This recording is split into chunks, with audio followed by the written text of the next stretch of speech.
Hi friends, എല്ലാവർക്കും high range ഡയറീസിലേക്ക് സ്വാഗതം. ഇന്ന് ഞാനിത് ഈ ചക്കക്കുരു കൊണ്ട് കുറച്ച് ഉപ്പുമാവ് ഉണ്ടാക്കാം. 4 മണിക്കത്തേക്ക് വേണ്ടിയിട്ട് കുറച്ച് ചക്കക്കുരു പുഴുങ്ങി ഞാൻ എടുത്തു വെച്ചിട്ടുണ്ട്. അത് പുഴുങ്ങിയിട്ട് ഞാനിത് തൊണ്ടോട് കൂടിയാണ് കേട്ടോ പുഴുങ്ങിയത്. അത് നിങ്ങളെ ഒന്ന് കാണിച്ചു തരാം. തൊണ്ടോട് കൂടി ഇതുപോലെ പുഴുങ്ങിയിട്ട് ഞാൻ ഇങ്ങനെ ഒന്ന് കട്ട് ചെയ്തിട്ട് നമുക്ക് വളരെ എളുപ്പമാണ്. നമുക്കിതിങ്ങനെ കട്ട് ചെയ്ത് കഴിയുമ്പോഴത്തേക്കും ഉപ്പിട്ട് തൊണ്ടോട് കൂടി ഞാൻ പുഴുങ്ങി വെച്ചിരുന്നതാണ്. അതിങ്ങനെ ഒന്ന് എടുത്ത് നമുക്ക് ചിരണ്ടി ഒന്നും എടുക്കേണ്ട കാര്യമൊന്നുമില്ല. ഇങ്ങനെ പുഴുങ്ങി എടുത്തിട്ട് നമുക്ക് ഇതിൻ്റെ തൊലി കളഞ്ഞെടുക്കാൻ വളരെ എളുപ്പമാണ് കേട്ടോ. ഇതൊന്ന് നമുക്ക് ഇങ്ങനെ ചക്കക്കുരു ഇതേപോലെ പുഴുങ്ങിയെടുത്തത് നമുക്കൊന്ന് പൊടിച്ചെടുക്കണം. അത് മിക്സി പൊടിച്ചെടുക്കുകയോ അല്ലാന്നുണ്ടെന്നുണ്ടെങ്കിൽ നിങ്ങൾക്ക് കല്ലേൽ ഇടിച്ചെടുക്കുകയോ ചെയ്യാം കേട്ടോ. ഇതൊന്ന് ഇടിച്ച് അല്ലെങ്കിൽ പൊടിച്ചോ എടുക്കണം, മിക്സിയിൽ പൊടിച്ചോ എടുക്കണം കേട്ടോ. പിന്നെ ഞാൻ എടുത്തിരിക്കുന്ന അതിലേക്ക് ഞാനിതാ ഒരു സവോള എടുത്തിട്ടുണ്ട്. 2-3 വെളുത്തുള്ളി ഇതേപോലെ എടുത്തിട്ടുണ്ട്. പിന്നെ ഇത്രയുള്ളൊരു ഇഞ്ചി എടുത്തിട്ടുണ്ട്. പിന്നെ നമുക്ക് വേണ്ടത് തേങ്ങയാണ് കേട്ടോ. തേങ്ങ വേണം, പച്ചമുളക് വേണം. പച്ചമുളകോ കാന്താരിയോ എടുക്കാം. ഞാൻ കുറച്ച് കാന്താരിയാണ് എടുത്തിരിക്കുന്നത് കേട്ടോ. ഇത്രയാണ് നമുക്ക് വേണ്ടത്. ഇതൊന്ന് നമുക്ക് ചെറുതായിട്ടൊന്ന് പൊടിച്ചെടുത്തോണ്ട് വരാം കേട്ടോ. ഇതാ ചക്കക്കുരു ഞാനിതാ ഇതേപോലെ നന്നായിട്ടൊന്ന് പൊടിച്ച് വെച്ചിട്ടുണ്ട്. മിക്സിയിലാണ് ഞാൻ പൊടിച്ചത്. അല്ലാന്നുണ്ടെങ്കിൽ നിങ്ങൾക്ക് ചതച്ചെടുക്കണമെന്നുണ്ടെങ്കിൽ അങ്ങനെ കല്ല് വെച്ച് ചതച്ച് നന്നായിട്ട് ഇതേപോലെ എടുത്താൽ മതി കേട്ടോ. നല്ല തരിതരിയായിട്ട് പൊടിച്ചെടുത്തിട്ടുണ്ട്. ഇതിലേക്ക് നമുക്ക് ചീനിച്ചട്ടി ഒന്ന് അടുപ്പിൽ വെച്ച് ഒന്ന് തീ കത്തിച്ച് എണ്ണ ഒഴിച്ചു കൊടുക്കാം. വളരെ എളുപ്പമാണ്, സിമ്പിളാണ് ഇത് ഉണ്ടാക്കാനായിട്ട് കേട്ടോ. നല്ല ടേസ്റ്റുമാണിത്. അതുപോലെ തന്നെ 4 മണിക്കത്തേക്കൊക്കെ നമുക്ക് ഉപയോഗിക്കാൻ നല്ലതാണ്. ഞാനിതിലേക്ക് കുറച്ച് വെളിച്ചെണ്ണ ഇട്ട് കൊടുക്കുകയാണ്.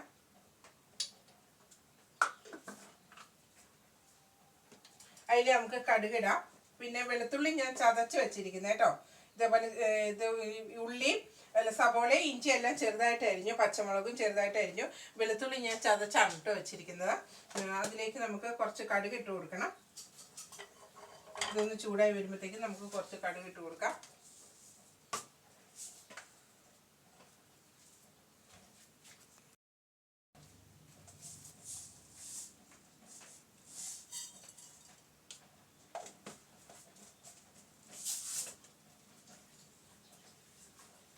അതിനുശേഷം കടുക് പൊട്ടിയതിന് ശേഷം നമുക്ക് ഈ മുളകൊന്ന് ചേർത്ത് കൊടുക്കണം. അതിലേക്ക്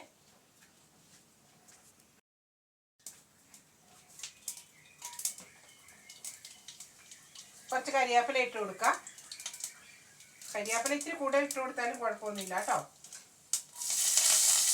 അതിനുശേഷം ഈ വെളുത്തുള്ളി ചതച്ചതും കൂടെ നമുക്ക് ഇതിൻ്റെ കൂടെ ഇട്ട് കൊടുക്കാം.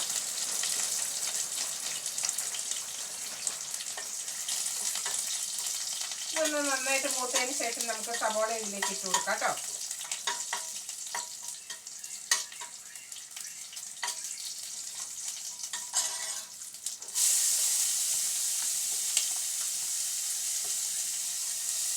ഇതിലേക്ക് ആവശ്യത്തിന് ഉപ്പ് കൊടുക്കുക. ഞാൻ ഉപ്പിട്ടാണ് ചക്കക്കുരു വേവിച്ചത്. അതുകൊണ്ട് ഇതിന് ആവശ്യത്തിനുള്ളത് മാത്രം മതി. ഇനി നിങ്ങൾ അങ്ങനെയല്ല വേവിക്കുന്നെങ്കിൽ ആവശ്യത്തിനുള്ള ഉപ്പ് ചേർത്ത് കൊടുക്കുക കേട്ടോ.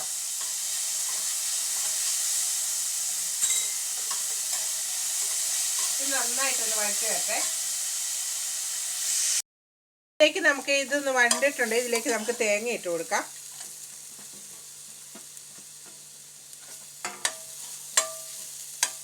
മഞ്ഞൾ ആവശ്യം വേണമെന്നുണ്ടെങ്കിൽ മഞ്ഞൾപ്പൊടി ഇട്ട് കൊടുക്കാം കേട്ടോ. മഞ്ഞൾപ്പൊടി അല്പം വേണമെന്നുണ്ടെങ്കിൽ, മഞ്ഞൾ കളർ വേണമെന്നുണ്ടെങ്കിൽ അങ്ങനെ മഞ്ഞൾപ്പൊടി ഇട്ട് കൊടുക്കാം. അല്ലാന്നുണ്ടെന്നുണ്ടെങ്കിൽ അല്ലാതെ എടുക്കാവുന്നതാണ് കേട്ടോ. ഞാൻ അല്പം മഞ്ഞൾപ്പൊടി ഇട്ട് കൊടുക്കുന്നുണ്ട്. ഒത്തിരി ഒന്നും ഇട്ട് കൊടുക്കണ്ട കേട്ടോ, കുറച്ചിരി മാത്രം.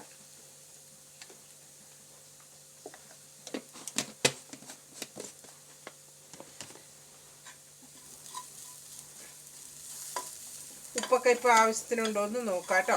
എല്ലാവരും ഉപ്പൊക്കെ ആവശ്യത്തിനുണ്ടോ എന്ന് നോക്കാം. ഒരല്പം വെള്ളം ഒഴിച്ച് നമുക്ക് കൊടുക്കാം. ഒത്തിരി വേണ്ട കേട്ടോ, കുറച്ച് വെള്ളം ഒഴിച്ച് കൊടുക്കാം. കുറച്ച് വെള്ളം മതി കേട്ടോ. അതിലേക്ക് നമുക്ക് ഇതും കൂടെ ഇട്ട് കൊടുക്കാം. ഇതും കൂടെ ഒന്ന് ഇട്ട് കൊടുത്ത് സാധാരണ ഉപ്പുമാവ് ഉണ്ടാക്കുന്ന പോലെ തന്നെയാണ് ഇത് ഉണ്ടാക്കുന്നത്. അതിന് ശേഷം ഇതൊന്ന് മൂടി പൊത്തി ഒന്ന് വെച്ച് കൊടുക്കാം. ഇതെല്ലാം ഒന്ന് ഇതിലൊന്ന് പിടിക്കണമല്ലോ, അതിന് വേണ്ടിയിട്ട് നമുക്കിതൊന്ന് ഇങ്ങനെ ഒന്ന് മൂടി വയ്ക്കാം കേട്ടോ. അപ്പോൾ ചക്കക്കുരു ഉപ്പുമാവ് റെഡിയായി കഴിഞ്ഞു. നിമിഷം നേരം കൊണ്ട് നമുക്ക് ചക്കക്കുരു ഉപ്പുമാവ് ഉണ്ടാക്കിയെടുക്കാം. രാവിലെ കഴിക്കണമെങ്കിൽ രാവിലെ കഴിക്കാം, 4 മണിക്ക് ചായയുടെ ഒപ്പം കഴിക്കണമെന്നുണ്ടെങ്കിൽ അങ്ങനെ എടുക്കാം. നിങ്ങൾ ഉണ്ടാക്കി എടുക്കുന്നതിൻ്റെ അനുസരിച്ച്, അളവിൻ്റെ അനുസരിച്ച് ബാക്കിയെല്ലാം കൂട്ടിയെടുക്കുക കേട്ടോ. നിങ്ങളൊന്ന് ലൈക്ക് ചെയ്യാനും ഷെയർ ചെയ്യാനും സബ്സ്ക്രൈബ് ചെയ്യാനും മറന്നു പോകാതെ ഒന്ന് ചെയ്യുക കേട്ടോ. നിങ്ങളുടെ സപ്പോർട്ടാണല്ലോ വേണ്ടത്. അതുകൊണ്ട് നിങ്ങളെല്ലാവരും ഇത് കാണുന്ന എല്ലാവരും ഒന്ന് ഷെയർ ചെയ്ത് ഒന്ന് ലൈക്ക് ചെയ്യുകയും ഷെയർ ചെയ്യുകയും ചെയ്യുക കേട്ടോ. Thank you.